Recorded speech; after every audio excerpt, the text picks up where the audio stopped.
Hello and welcome to Spotlight Indie. I'm your host, Frasier Armitage, part-time robot, full-time nerd, and joining me as ever is my glorious co-host, HL Tinsley. Holly, how are you doing today? I'm very good, thank you. I don't think I've ever been described as glorious before, so that's a new one. I think you're glorious, 100% glorious, Holly. What's not glorious about HL Tinsley? Oh, so many things, Frasier, so many things. I'll take it. I'll take it. I'll tell you what is glorious. Another thing that's glorious is that we have joining us J.E. Hannaford. Jenny, how's it going? It's going well, thank you. That rocks. Thank you for joining us last time, where we shared some good news. You mentioned something last time about your having two wrens in one of these editions of the Broken Binding, and I saw on your website today, Hector, which I met for the first time today on your website. Give me a little bit of a Hector origin story. Okay, so my imprint is Blazing Wren. So it was because my family used to call me Jenny Wren. So closest family called me Jenny Wren. So it was very much that when I was trying to come up with one, and obviously there is that nickname that I did not give myself, but the whole dragony fiery thing someone else gave me. So the kind of combination of that dragony fire and the wren was where Blazing Wren came from. And I kind of thought it'd be fun if he came to life. So first I drew him to just sit on top of my banner on my website. And then I realized that actually what would be far more fun would be that Hector could cosplay as the characters from the books. So all over the website and my flyers and other things is Hector cosplaying as the various creatures and characters from the book. So he's got his little dragon costume under the pact, because I simply haven't worked out how to turn him into a Selkie yet. I'm sorry. I'm working on that. That one is a challenge in its own right. I have seen some fabulous Selkie cosplay costumes recently online, though, so I've now got something to work with. But yeah, so he's got like one of those rubber mermaid tails, so they go up and then they droop. But obviously, he's put it over his own tail, and then he's a beginner, so we have to give him that because he has strapped pretend dragon wings around his chest, despite the fact he is a bird and has his own wings. So yes, he has two sets of wings in his dragony cosplay. And then the Sodal one, and he's dressed as a Sodal from Gates of Hope and Sorrow, but he's got everything. He's dressed as a Sodal, which is one branch of the magic, but he's wearing a crystal like the soul anchors, and he's got his little stuffy dog, who he also uses in another one of his cosplays. So he's kind of got all three branches of the Sodal in one cosplay tied together. And then for Unfamiliared, I was doing that kind of, and although they don't call themselves witches, they're kind of witches. So he hopped on a broom and popped his little stuffy dog on the back of it as his familiar. And and then he's Pumpkin for the autumn and Halloween. And I have drawn his new one, which will move on to my website on the 1st of December. That's awesome. And maybe by the time this goes out, there will be a new Hector sitting on the website. But so there's mugs and jumpers, and at Glasgow there were at one point a few people wearing Hector t-shirts, which was amazing. People wearing Hector t-shirts. It's like, oh my gosh, other people are wearing Hectors. So you can get Hectors. That's where he comes from. So he's my imprint come to life. But more than that, he's a bit fun because he's a cosplay wren. So he tries. It can be a bit tricky to work out how to dress him up as things sometimes. Do you ever think going to the next level and having the stuffy dog cosplay as well, so they could be matching? Possibly. I mean, I am trying to do, just for a friend, I am trying to do Atlas the owl for a friend. So I have actually drawn them. I just need to colour Atlas in. So I will be hopefully able to hand that one over at some point soon. His outline's all done. But I think, I mean, to be fair, the stuffy doesn't need to cosplay in either of the ones so far. You don't need to, but you could. You could have a little white bit of cotton wool bud stuck on the end of his tail, except you can't see the tail, I don't think. But yeah, so Hector kind of grew, and sometimes it's hard to write with a house with various kids and teenagers and things in, but it's easy to sit down and just kind of be in, because we've got a really open plan space, so I don't really have a separate office that is away from the TV and the lounge and everything else. So it can be quite difficult to find, but I can sit there in the same room and just do a Hector. Yeah. So sometimes it fills the same sort of mind space that you need to just create something, but it doesn't require the same level of concentrations because I know what I'm doing with Hector. I want to pitch something to you now, Jenny. This is not usual, but I want to throw it your way and see what you think to this. Okay? So, a slice of life fantasy about a bird who enjoys cosplaying named Hector.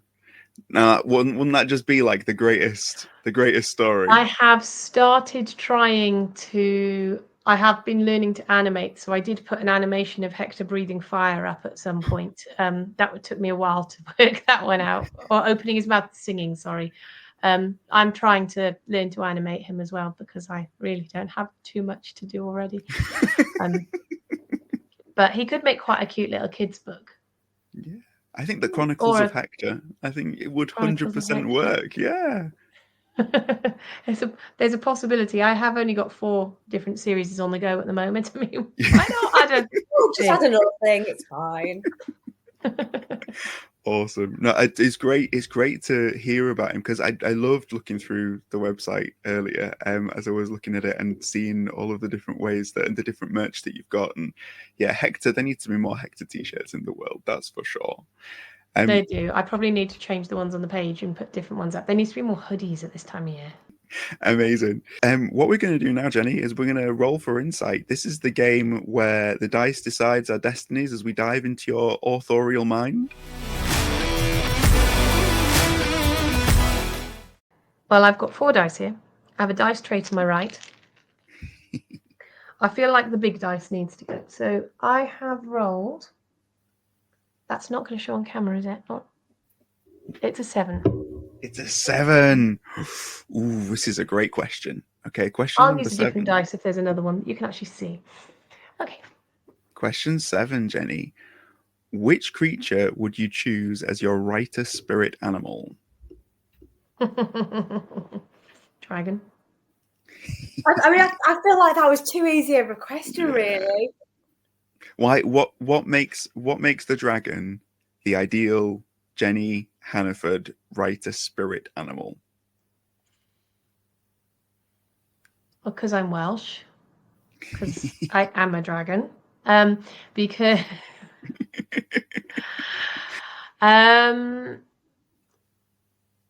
I just feel like sometimes the kind of all of my dragons are quite introverted. They're not. Oh, actually, that's not true because amazement is totally not.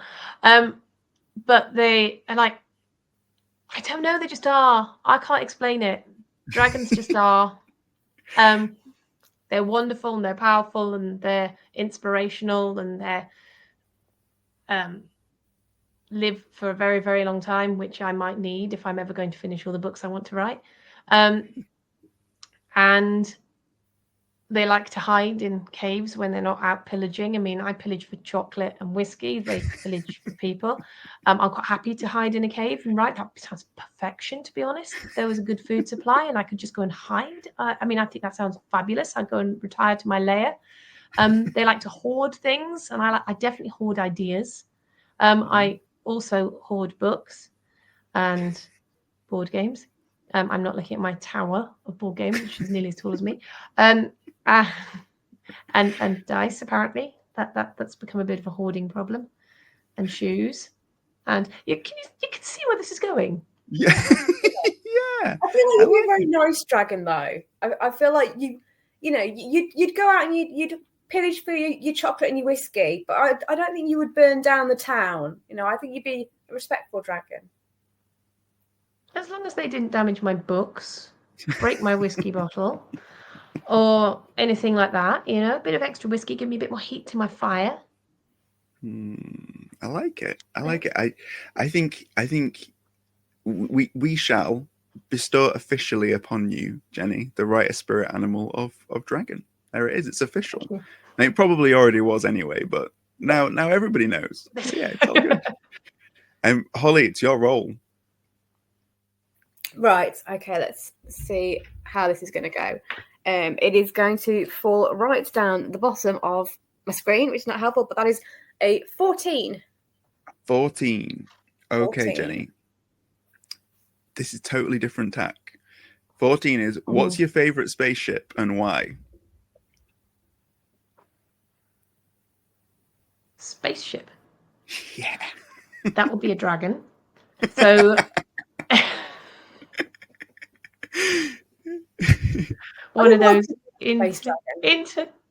interplanetary flight routes. Sorry. Yeah, I love it. Okay, no, it would, to be fair, it would be the space bug. Nice. Yes. That is a solid choice. When did you first develop a love or a crush on the space bug? I always liked Red Dwarf. Yeah. Absolutely, always enjoyed it. It's just funny. It's light-hearted. It's got witty observations tucked in amongst all the rest of it that are far more obvious. I just think it's good comic fun with a bit more to it than outwardly appears, and Talkie Toaster and just basically everything. Awesome stuff. I'm going to roll for your next question. You ready, Jenny? Yep. Oh, I rolled a 1. That's the worst roll ever, right? But it's a good question because there are no bad questions. Yeah, that's true. So, question number 1. Between you and your protagonist, who would win in a fight and how would they win? You need to tell me which book we're talking about here. Let's talk about your Spuffbo book. There's 3 main protagonists in that. So yeah. So out of all 4 of you in like a Royal Rumble, who would come out the victor? By the end of book 1, possibly Alyssa. Ooh. What makes you lean towards Alyssa as the victor? Well, by the end of book 1, it would be impossible for it to be Surin. Okay. And I think that Star would love me too much and he wouldn't let Darren hurt me because I created him and he wouldn't be the wonderful waggy dog that he is. And I would just feed Star bones and then that would all be over. I know inside his little doggy mind, so I know how to bribe Star, and if I can bribe Star, I can bribe Darren. Alyssa, Jenny, it's your role. This is the speed round, by the way. So this is where the questions come thick and fast. 16. 16. Okay, you've got to phone a friend. You've got to text a question to another writer and see if they respond. So the last question that we asked. Yeah, that's it. And then we'll see if they can respond by the time that this goes out. So yeah, so the question, I guess one of the questions we've asked already. So favorite spaceship, I've got writer, 40 spirit messages animal. from one particular person, but they're not right. Oh my god. Writer, spirit animal. What was the other one? Yes. Favorite spaceship, and then who would win in a fight between you and your protagonist and how? I think I can see a face. Got 2 people who've read this message. That's exciting. Okay, I have an answer from one author about another author. Oh, hey. Excellent. What's your answer, Jenny? So, Graham Austin King says, well, Alicia's is obviously a quokka. That's so awesome. We love that. That rocks. Oh, perfect. Thanks, Jenny. Oh, and thanks, that was Graham. great. That could have been anybody because that could have been one of a few people, and that was the first answer was Graham. Amazing. You're going to get lots of messages. You may end up with a few more. There could be more coming through. That's perfect. Holly, it's your quick roll. Right, quick roll. That's going to be a number 9. Number 9. Ooh, how do you combat writer burnout?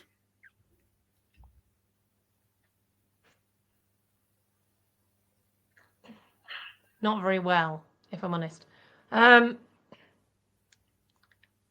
I sometimes will draw a Hector. Sometimes I will read. So I will just set aside and I will just literally just sit down and binge read a book. I read one last 2 days, but that was just everything else, burnout, not writing. That's starting to come back. Sometimes I did the cover art for Unfamiliar before I'd finished it because I was struggling to focus at that point. So I just did the cover. So quite often it's something else sort of related, but not necessarily. So I feel like I'm not doing nothing. And it's something that I would have had to do, but it's not something that requires me to do writing. And sometimes I just quite simply will watch RuPaul's Drag Race Strictly, or something full of happiness and joy and sparkles. I've had another answer. Oh, go on. David Green says Larry David is his writer spirit animal. That's perfect. That is a great answer. I like that.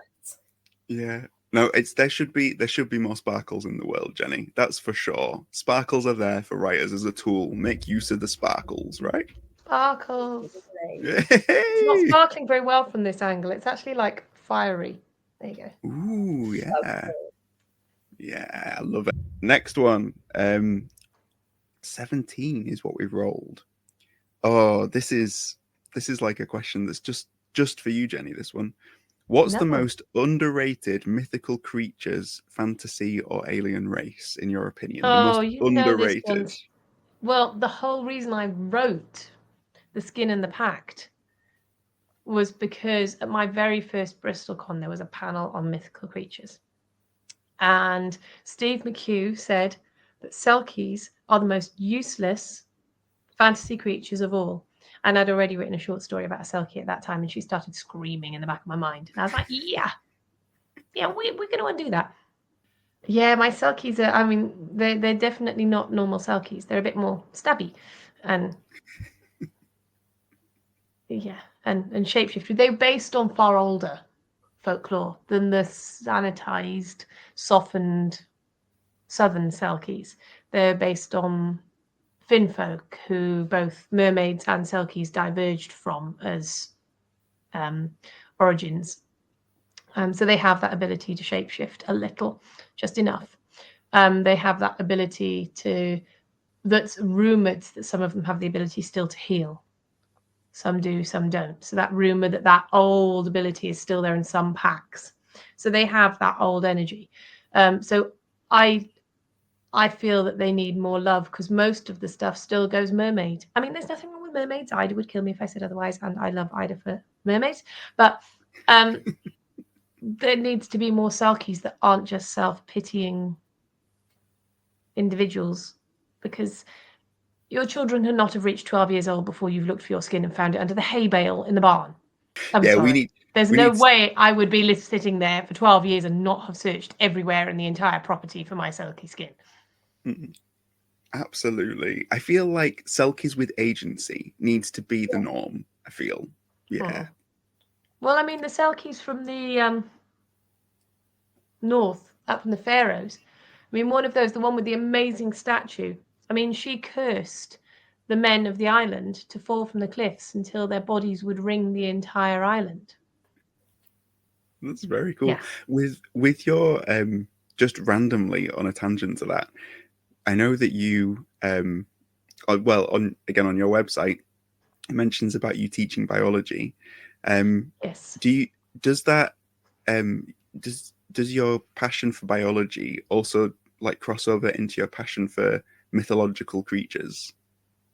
My passion for biology crosses into my work, my writing work. Gates of Hope I have built. I've done the genetic frequency for the alleles for the inheritance of magic. I know which chromosomes they're on. Everything like that has all been done for the population in general, the population in the Black Palace, and all of that. I have the diagrams if anyone desperately wants to see them. But the the folklore, I think that just comes from being Welsh. That comes from growing up with surrounded by folklore and tales, and in a country that feels like it seeps mythology out of every blade of grass and every hill. When you walk up the hill and you see Beth Arthur at the top, and you it's part of the landscape. And I think if it's part of your landscape of growing up, it becomes part of you. All the I know brownies is a long way back in my past, but like all the Welsh brownie packs are named after the Welsh folklore. They're not named pixies and things, they're bwbachods and stuff like that. And there's, which I hope I said right, because it's been a while since I've said it. But yeah, I just think it's integral to growing up. For me, it's integral to just growing up Welsh and who I am. It's no more or less. And I had a Mabinogion by my bedside for years. Literally from the minute I left Wales to go to university, I had that by my bedside pretty much. And it's currently on the shelf up there.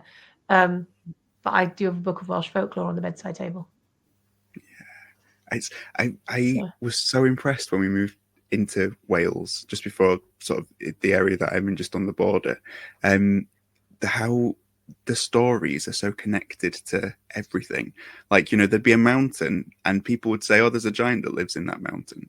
Or there'd be like a lake and they'd be like, well, that lake, actually, there's a story behind that lake. And it's wonderful how everybody's so in tune with everything around them, and what unites them is stories. I think that's the power of folklore. When that's in your bones, I think how could you be anything else other than a storyteller, Jenny? That's absolutely amazing. We are moving into our final round, Jenny. So we're all going to roll together. This is a team roll. Ooh. So then you will be able to choose out of all of our different rolls which number you would like to go with. And it doesn't have to be high, it doesn't have to be low. It's just whichever number you like the sound of. I might already have had mine. Go on, what's yours, Jenny? Have we had 17? Oh, that was the one we just had, yeah. Yeah. Holly? 18. 18, and I've rolled 15. So you got 15 and 18. Ooh. Let's go for 18. 18. Here we go, Jenny. What's one question you're never asked as an author, but wish that you were? Oh, that's a hard one, actually. I think I talk so much, people just tend to ask me anyway, or I just tell them regardless.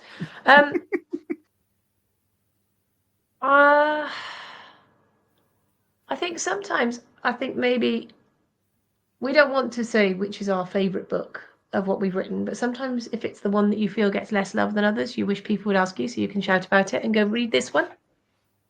So yeah, maybe that. That's cool.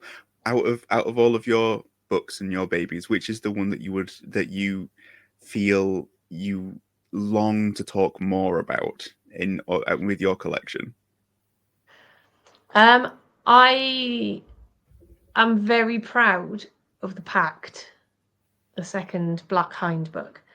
I love Gates of Hope and Sorrow, don't get me wrong. Gates of Sorrow I have a very difficult relationship with because I wrote it at quite a sorrowful time in my own life. So although it's very strong in its own way, and I love what I produced, it was a very hard book to write.